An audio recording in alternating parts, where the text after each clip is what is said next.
All right, so yesterday we did do a video on Dave Rubin responding to somebody who was at one of his speaking gigs at, I believe it was, I don't know if it was what Santa Clara University or whatever the hell, whatever college it was, but Dave Rubin was doing a speaking gig there, and someone who's a student there decided to show up, and his name's Evan, by the way. I did see him on Twitter, and so shout out to Evan.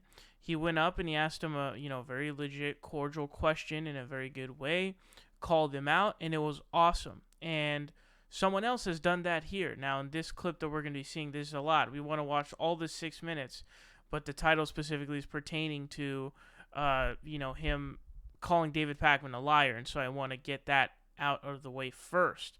So here we're gonna see his comment. He's gonna be asked something very similarly to what we saw from yesterday, except this is at the University of Delaware instead of at whatever Santa Clara University or whatever it was. Forgot if it was a state school or there's definitely no UC Santa Clara, so can't be that. Let's the last one, because I am a leftist. All right, easy question. Yes. Is there anyone, I know you won't debate Sam Seder, the majority report, is there anyone on the progressives, David Pakman, or from ContraPoints that you would be willing to have a discussion with? Anyone that won't go after me, Pac-Man's lied about me a bunch of times. I know you had him on the show once. Oh yeah, and I did have him on the show. I mean, again, No, this you is didn't. Yeah, that was what a while I would ago. say is, if the lefties that I've had on consistently, who I think are my good friends, if that's not left enough for you, I don't even mean you specifically, but if that's not left enough for you, the problem might be with you more than it's with me. You know what I mean? Like that. Really Okay, so actually I wanna pause that, replay that, because I want to go through it step by step. I know you had him on the show once. Oh yeah, and I did have him on the show. I mean, again, this guy's lied about me a bunch of times. I know So where has David Pakman lied about you? I don't know if he's referencing any of the pieces, the critique pieces that David Pakman has done. David Pakman did a critique video of his interview with lunatic Brigitte Gabriel, who unironically compared herself to Anne Frank, which was absolute insanity. And Dave Rubin did an interview. That video by David Pakman was amazing. I love that video so much. It's a great video. Recommend you watch it. But he might also be referencing where they got into a little itty bit of drama for like 2 seconds, where Dave Rubin accused David Pakman of being on a quest for clicks, because David Pakman was in Los Angeles for Politicon, and he was asking Dave Rubin, like, hey man, I'm in LA, can I come on your show?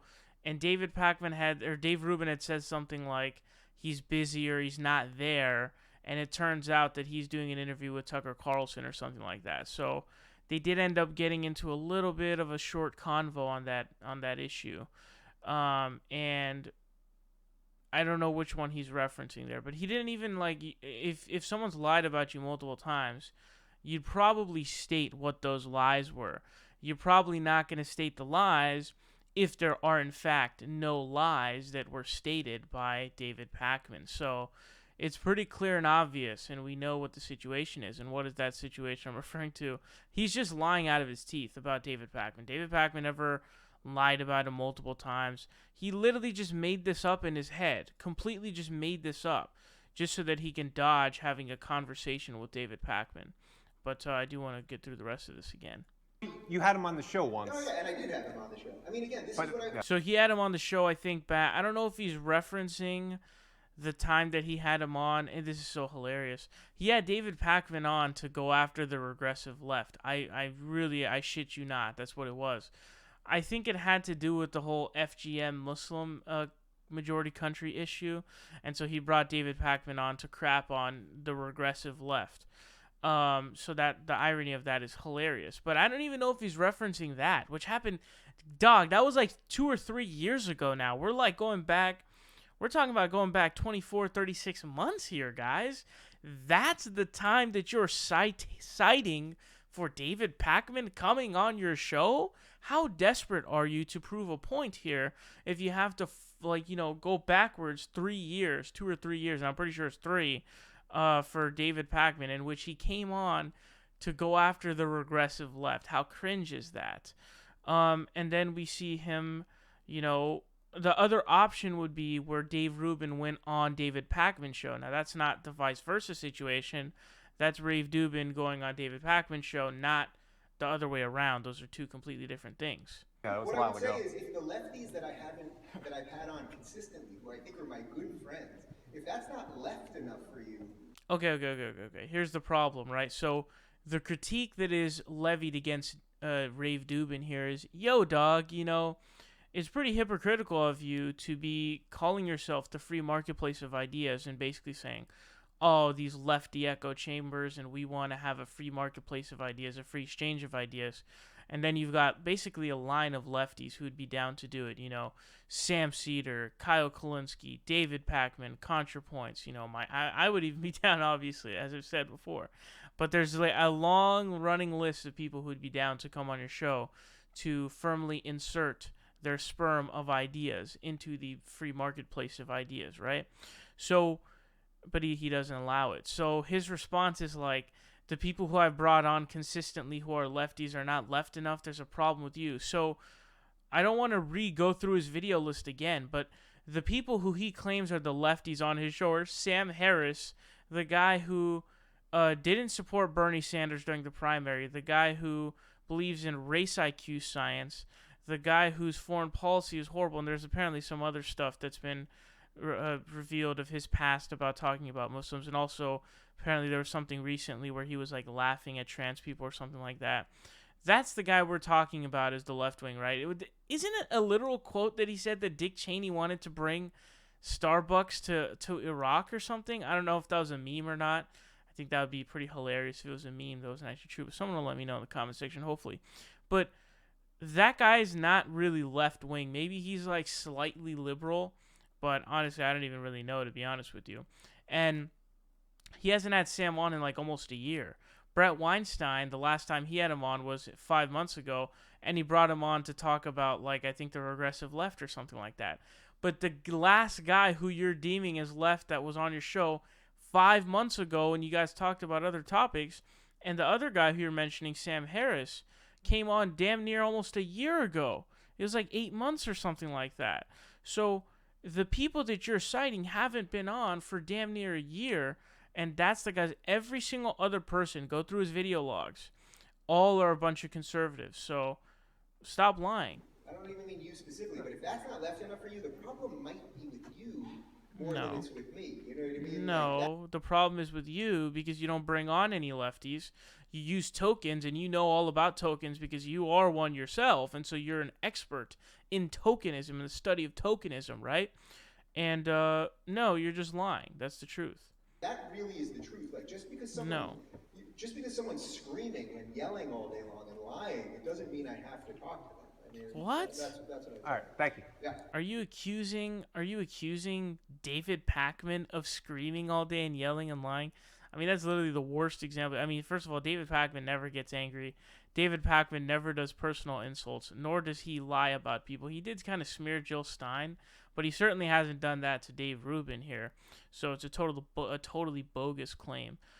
He's just a total clown who's afraid of all these people. Now, there is other parts that I want to watch this rest of this whole thing. So let's go ahead and get into this. Worry about. First one should be quick, so thanks for being here first. I liked your answer about the breaking up the Facebook and to make it more of a public area.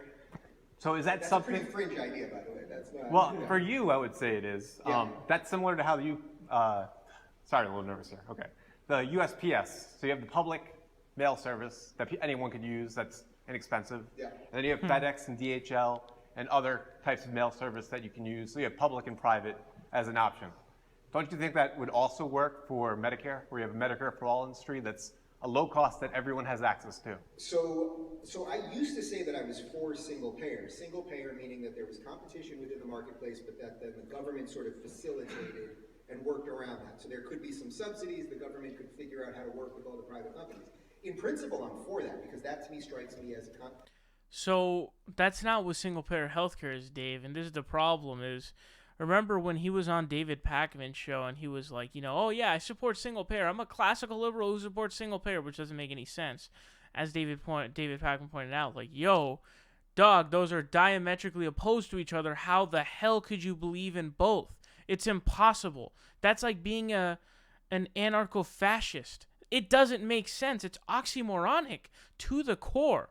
And a single payer healthcare system abolishes private insurance and for things that are allowed, that are covered under the card that is essentially universal. So Canada actually has a universal system. They're one of the few that actually has a universal system. All of the healthcare is publicly funded, except for there are certain things that you can pay out of pocket for which aren't covered by that, which are things like cosmetic surgery and things like that. And I think dental and vision I don't think are covered either. But everything else is covered under the universal, basically what's a Medicare card in Canada is basically what they have, and the public funds it. That's the whole point of single payer, is it's single lead funded. That's the point. And so when he says abolishing private companies, what does he mean by that? Are you talking about insurance companies? Because that's what it does. You get rid of all the other insurance companies. That's the whole point of a single payer system.